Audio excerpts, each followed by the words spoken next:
नवी मुंबई व रायगड जिल्ह्यातील ताज्या बातम्या आणि घडामोडींसाठी सबस्क्राईब करा वादळवारा लाईव्ह चॅनल आणि दाबा बेल आयकॉन। देशात हुकुमशाही गुलामगिरी नको असेल तर येऊ घातलेल्या मावळ लोकसभा मतदारसंघातून शिवसेना ठाकरे गट महाआघाडीचे उमेदवार संजोग भिकू वाघरे पाटील आणि उरण विधानसभा मतदारसंघातून आमचे लढवय्ये सैनिक मनोहर शेठ भोईर यांना जनमानसांच्या प्रश्नांची सोडवणूक करण्यासाठी कार्यकर्त्यांनी कामाला लागा असे आवाहन शिवसेना ठाकरे गट पक्षप्रमुख उद्धव ठाकरे यांनी उपस्थित पदाधिकारी आणि कार्यकर्त्यांना केलं। उरण तालुका शिवसेना उद्धव बाळासाहेब ठाकरे यांच्या माध्यमातून आगामी लोकसभा निवडणुकीच्या पार्श्वभूमीवर तसंच मावळ लोकसभा मतदारसंघाबरोबर उरण विधानसभा मतदारसंघातील जनमानसांच्या समस्या त्यांचं निराकरण करण्यासाठी सोमवारी 4 मार्च रोजी द्रोणागिरी नोड नवीन शेवा येथील मैदानावर शिवसेनेचे नेते तथा माजी मुख्यमंत्री उद्धव ठाकरे यांच्या उपस्थितीत जनसंवाद मेळाव्याचं आयोजन करण्यात आलं होतं। यावेळी उपस्थितांना मार्गदर्शन करताना त्यांनी सांगितलं की महाराष्ट्राच्या मातीत मर्द जन्माला येतात, गद्दार नाही। शिवसेनेमधून 40 गद्दार गेले, मावळचा गद्दार खासदार गेला, त्यामुळे आज खऱ्या अर्थानं शिवसेनेला नवीन अंकुर फुलले आहे। हे आज मी उरणच्या लढवय्या भूमीत पाहत आहे, याचा निश्चित मला अभिमान वाटत आहे।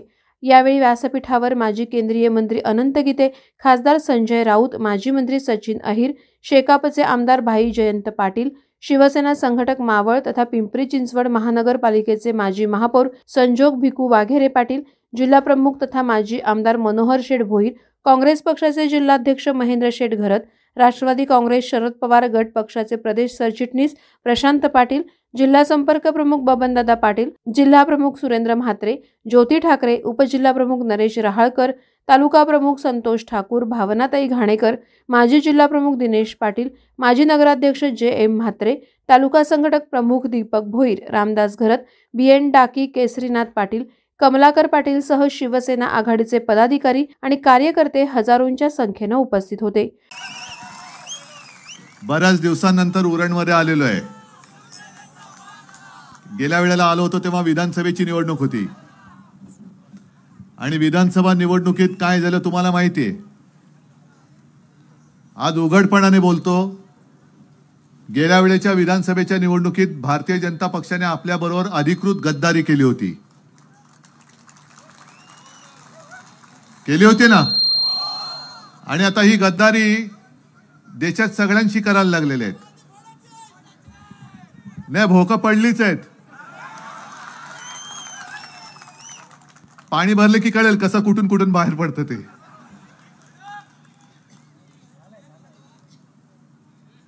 भारतीय जनता पक्षाला असं वाटते की आता त्यांच्या खेरीज दुसरा कोणताही पक्ष या देशामध्ये राहता कामा नये, आणि म्हणूनच मी मैदानात उतरलेलो आहे।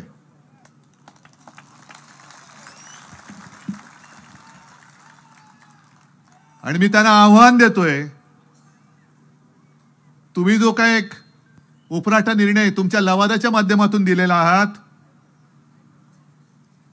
मी जवळपास प्रत्येक सभेत आव्हान देतोय की मी जनतेमध्ये आलेलो आहे, तुम्ही जनतेत येऊन उभं राहायचं आणि सांगायची शिवसेना कोणाची।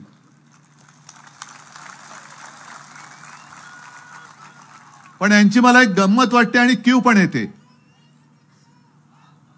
त्यांच्याकडे ज्या काही सरकारी यंत्रणा आहेत, ईडी आहे, इन्कम टॅक्स आहे, सीबीआय आहे, निवडणूक आयोग आहे, लवाद आहे, हे एवढे दडपणाखाली आहेत की ते जे काय म्हणतील तसे त्यांना ते निर्णय देत आहेत। पण त्यांना कल्पना नाही की यंत्रणा तुमच्या गुलाम होऊ शकतील, पण हे माझे जे मर्द मावळे आहेत ते तुमचे गुलाम कदापि होणार नाहीत। आणि निवडणूक घेऊनच दाखवा, निवडणूक घेताय ना, घेऊनच दाखवा। हा छत्रपती शिवाजी महाराजांचा महाराष्ट्र नाही तुमच्या पाठीला माती लावेल तर आम्ही त्याचं नाव नाही सांगणार।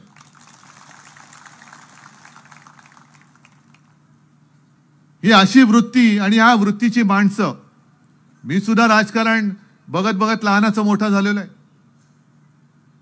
म्हणजे आज जे मोदीजी म्हणतात, अमित शहा म्हणतात घराणेशाही घराणेशाही परिवारवाद,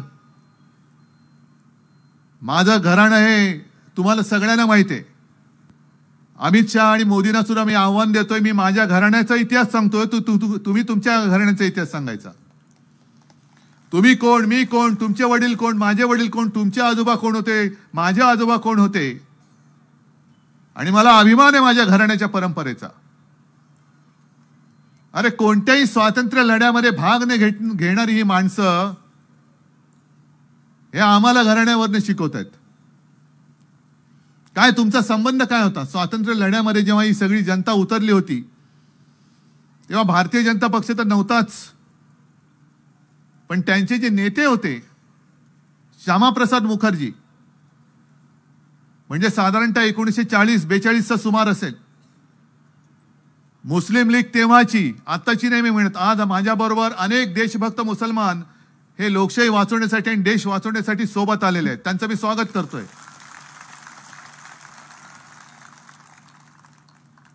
मी इथे काँग्रेसचा प्रचारक म्हणून आलेलो नाही, पण सत्य तुम्हाला सांगायला आलोय.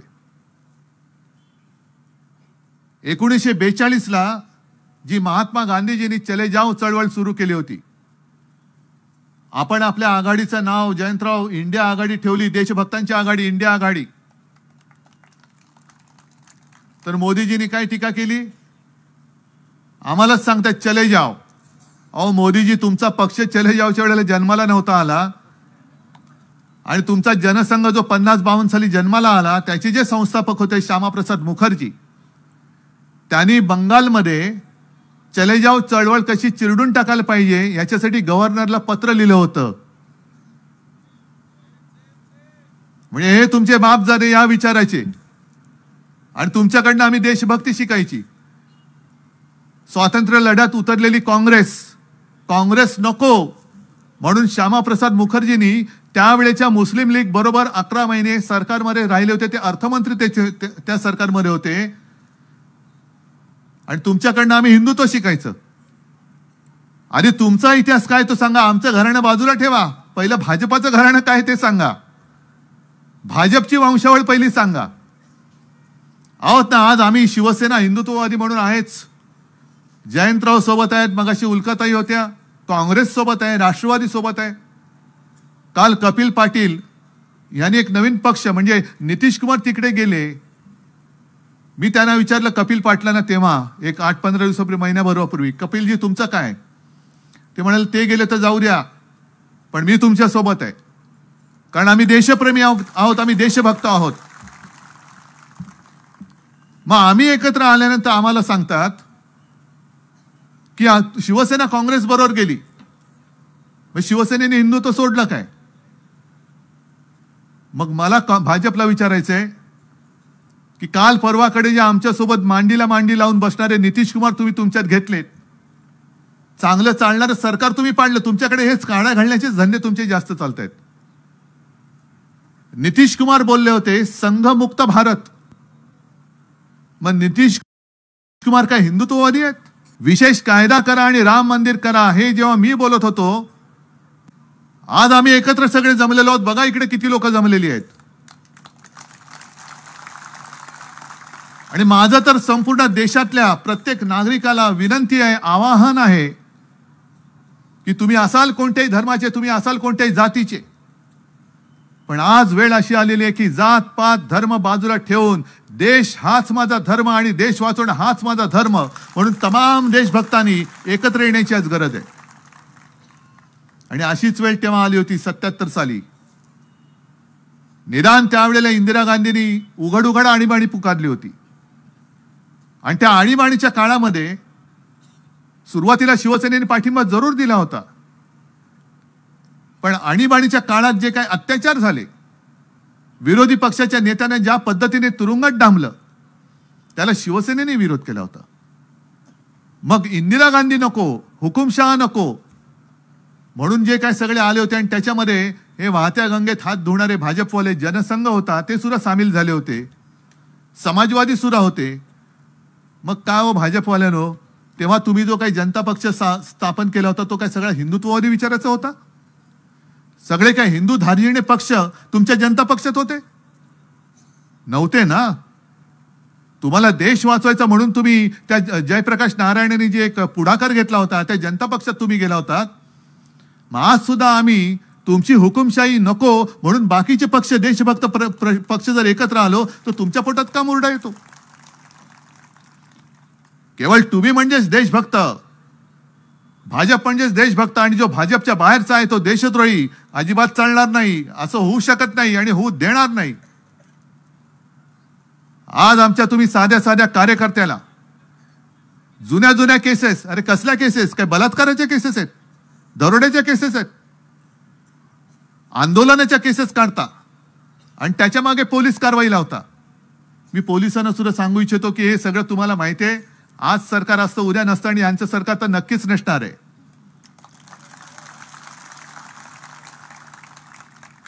सत्यमेव जयते. आणि पोलिसांना सुद्धा सांगतो, सदरक्षणाय खल निग्रणाय, त्याला तुम्ही जागा. हे आजचे राज्यकर्ते उद्या नसणार, त्यांची खुर्ची सटकायला लागलेली आहे, हालायला लागलेली आहे.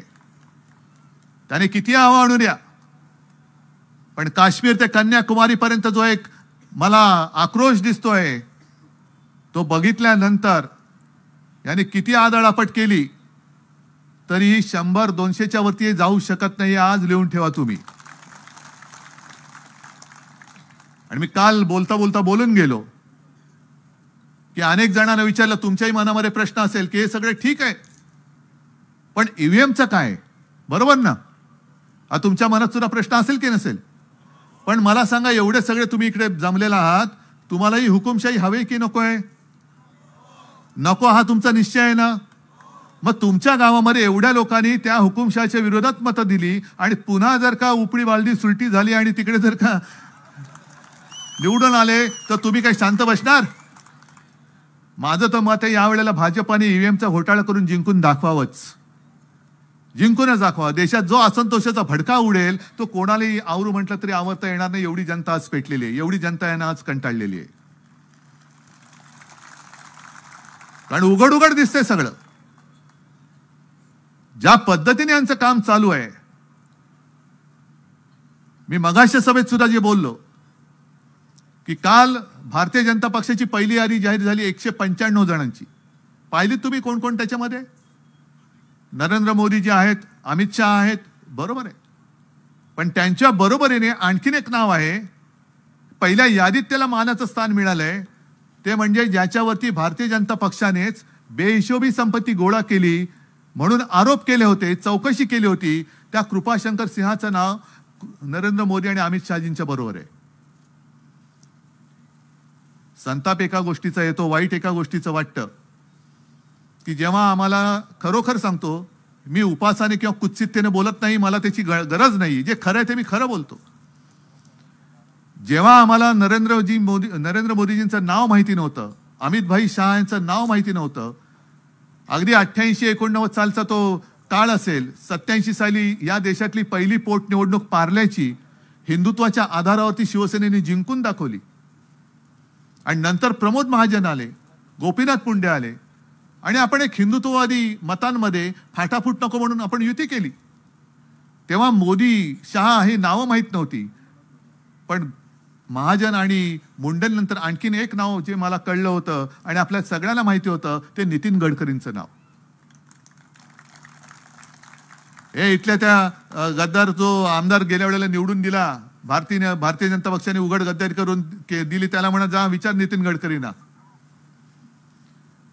आणि ज्या नितीन गडकरींनी आपल्या युतीच्या काळामध्ये अप्रतिम काम केलं, मुंबई पुणे रस्ता केला, आणि धडाकेबाज माणूस, निष्ठावंत, संघाचा निष्ठावंत, भाजपचा निष्ठावंत.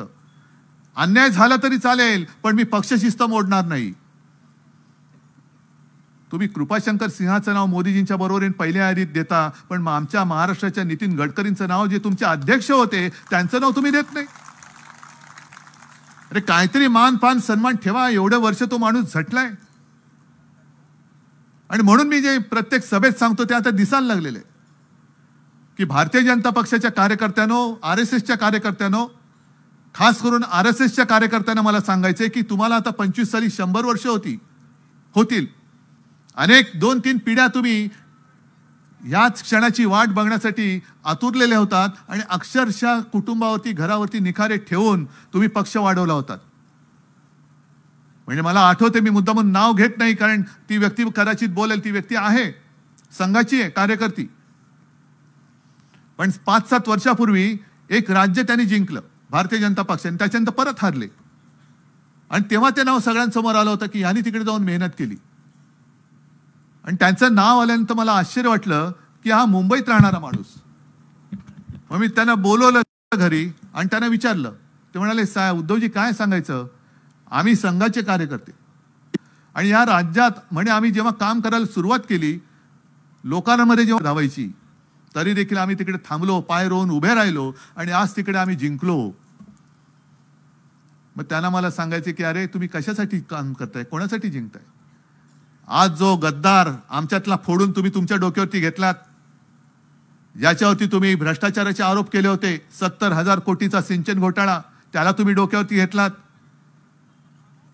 ज्यांच्यावरती तुम्ही आदर्श घोटाळ्याचे आरोप केले होते, त्या अशोकरावांना घेतलात, आज घेतला आणि उद्या राज्यसभेवर पाठवलं. मग मूळ तुमचे भाजपाचे लोक आणि मूळ RSSचे कार्यकर्ते आहेत, त्यांना तुमच्या पक्षात काहीतरी आरक्षण ठेवणार आहेत की नाही, काही राखीव जागा त्यांच्यासाठी ठेवणार आहेत की नाही, की का नुसता तुम्ही भाडोत्री लोकांचा पक्ष करतायत. भेकड तर आहेच, भाकड तर आहेच, पण बाहेरून लोक घेताय. बरं घेताय ती कोणती घेताय. एक कृपाशंकर घेतला, आपला गद्दार घेतले, 40 गद्दार घेतले, इथला खासदार पण गद्दार घेऊन त्याला पण घेऊन गेलात, हरकत नाही. पण ओरिसामध्ये त्यांनी जे काय केलं ते मला तरी पटत नाही. तुम्हाला पटतंय का सांगा मला. आणि भाजपच्या कार्यकर्त्यांना विचारतोय, तुम्हाला तरी पटतंय का. RSSच्या कार्यकर्त्यांना विचारतोय, तुम्हाला तरी पटतंय का. एक काही वर्षांपूर्वी म्हणजे 2-3 वर्षांपूर्वी ओरिसामध्ये प्रशांत कुमार जगदेव नावाचा एक माणूस आहे आणि त्यांनी त्यावेळेला भाजपच्या कार्यकर्त्यांच्या अंगावरती गाडी घातली होती. काही कार्यकर्ते जखमी झाले होते, काही सिरियस होते, एक पोलीस अधिकारी सुद्धा जखमी झाला होता. आणि तो प्रकार त्यांनी केल्यानंतर नवीन पटनायक यांनी त्या माणसाला पक्षाच्या बाहेर काढला होता की तू जनतेवरती गाडी घातलीस, भले असतील भाजपचे कार्यकर्ते पण ती माणसं आहेत, पण त्या माणसांच्या अंगावरती तू गाडी घालतोस, तू माझ्या पक्षात राहायचं नाही, गेट आउट. आणि काल परवाकडे भाजपच्या कार्यकर्त्यांवरती गाडी घातली म्हणून नवीन पटनायकनी ज्याला पक्षातून काढला त्याला मानाने पक्षात घेऊन मला असं वाटतं भारतीय जनता पक्षाने त्याला उमेदवारी सुद्धा दिलेली आहे. हे पटतंय. हा पक्ष म्हणजे जिथे कार्यकर्त्यांचा जीव गेला तरी चालेल, पण मला सत्ता पाहिजे, तो निवडून येऊ शकतो. त्यांनी भाजपच्या लोकांना मारला असेल तरी चालेल, पण तो निवडून आला पाहिजे, कारण मला खुर्चीमध्ये बसायचंय. मोदीजींनी जे गेल्या लोकसभेमध्ये गेल्या म्हणजे आता ह्याच्या पुढे पुढचं अधिवेशन हे आता असलं नसलं तर नाही तर याच्या पुढे भाजप काय पुन्हा लोकसभेत पोहोचत नाही. आणि विशेषतः आपण पोहोचू द्यायचा नाही. एक पंतप्रधान म्हणून त्यांनी भाषण करायला पाहिजे होतं की 10 वर्ष मला तुमच्या आशीर्वादाने जी भोगायला मिळाली कोणाच्याही नशिबात नव्हतं. अनेक दिवसानंतर एका पक्षाचं सरकार या देशामध्ये आलं, हे मोठं कौतुक आहे. पण संधी प्रत्येकाला मिळते. मिळालेल्या संधीचं सोनं करायचं का माती करायची हे ज्याचं त्यांनी ठरवायचं असतं. खरं मोदीजींनी 10 वर्षामध्ये काय केलं, जसं आता संजोगजी तुम्ही सांगत होता की 10 वर्षामध्ये इथल्या खासदारांनी काय केलं, तसं मोदीजींनी सांगायला पाहिजे की 10 वर्षात मी काय केलं. 2014 साली ते बोलले होते ना, दरवर्षी 2 कोटी लोकांना रोजगार मिळेल. मग 10 वर्ष मोजल्यानंतर 10 गुणिले 2 किती लोकांना मिळालं पाहिजे होत्या नोकऱ्या. 20 कोटी मिळाल्या. इथल्या गावात कोणाला तरी रोजगार मिळालाय पंतप्रधानांमुळे. घरकुल योजना तुमच्यापैकी कोणाला तरी प्रधानमंत्री आवास योजनेमध्ये घर मिळाले. ज्यांना प्रधानमंत्री आवास योजनेत घर मिळाले आणि यांच्यासारख्या 24 लाख जणींना घर मिळाले असं जाहिरात सांगते, तर ह्या बाई कोण आहेत, त्यांना घर मिळाले की नाही याचा आपण शोध घेऊया. मग त्या बाईंच्या घरात जातात. मग त्या बाईंना त्यांनी विचारले की आपका नाम लक्ष्मीबाई है. हाँ मेरा नाम लक्ष्मीबाई है. तो ये आपका घर है. तो नहीं ये तो किराए का घर है. तो आपका फोटो आया है. हाँ कुछ लोगों ने मुझे कहा, सुबह मैं उठ गई तो किसी ने कहा कि मेरा फोटो आया है अखबार में. तो फिर ये फोटो कहाँ लिया. पता नहीं कब लिया, कैसे लिया फोटो, मुझे तो मालूम नहीं. तो लेकिन आपको तो प्रधानमंत्री आवास योजना में घर मिला है. तो काहे का घर, ये देखो ये मेरा किराए का घर है, आप देख रही है, 500 रुपया हर महीना मैं किराया दे रही हूं. लेकिन आपके साथ 24 लाख लोगों, नहीं मालूम नहीं, मेरे को तो नहीं मिला. आपण काय म्हणतो, समजा तुमच्या पेपरमध्ये तुम्ही बघाल जाहिरात, आणि अशी व्यक्ती शोधतात की तुम्हाला किती शोधलं तर त्या सापडूच शकत नाही. शोधा शोधा म्हणजे सापडेल. अशा अनेक गोष्टी आहेत. पण आपल्याला मी नेहमी सांगतो की सरकारवरती आपला विश्वास नसला तरी सरकारी जाहिरातीवरती आपला विश्वास थोडासा असतो. आणि मग आपण विचार काय करतो की अरे प्रधानमंत्र्यांचा फोटो आहे आणि त्या व्यक्तीचा फोटो आहे ना, गरीब बाई दिसते, गरीब बाई खोटं कशाला बोलेल. जर हिला घर मिळालं असेल, आपल्याला नाही मिळालं, पण निदान घर मिळायला सुरुवात तर झाली. पण घर मिळायला सुरुवातच नाही झाली तर तुम्हाला घर मिळणार कसं. आणि 10 वर्षामध्ये त्यांनी काही काही, मी म्हटलं ना मगाच्या सभेत सुद्धा म्हटलं की काही गोष्टींची नावं बदलून टाकलेली आहेत. मग ते दीनदयाळ उपाध्याय दिलेलं आहे, श्यामाप्रसाद मुखर्जींचं दिलेलं आहे, जुन्या योजना परत नव्याने नाव त्याचं बारसं करून तुमच्या समोर आणलेलं आहेत. गावाची नावं बदललेत, रेल्वे स्टेशनची बदललेत. तसंच त्यांनी आणखीन एक शब्द बदललेला आहे, तो म्हणजे जुमला जो होता, ज्याला आपण जुमला म्हणायचो, थाप, त्याला त्यांनी नाव दिले आता मोदी गॅरंटी. मोदी गॅरंटी. मोदी गॅरंटीचा अर्थ काय? आपको रोज नोकरी मिळेल त्याची गॅरंटी नाही, शेतकऱ्याला हमी मिळेल त्याची गॅरंटी नाही, पण तुम्ही किती पैसे खा, तुम्ही किती भ्रष्टाचार करा आणि भाजपात या, आपका बाल भी बाका नहीं होगा. ये मेरी मेरी गारंटी है. इसको मोदी गॅरंटी कहते हैं. जी कृपाशंकरला मिळाली, अशोक चव्हाणांना मिळाली, आमच्या मिंद्याला मिळाली आणि अजितदादांना मिळाली.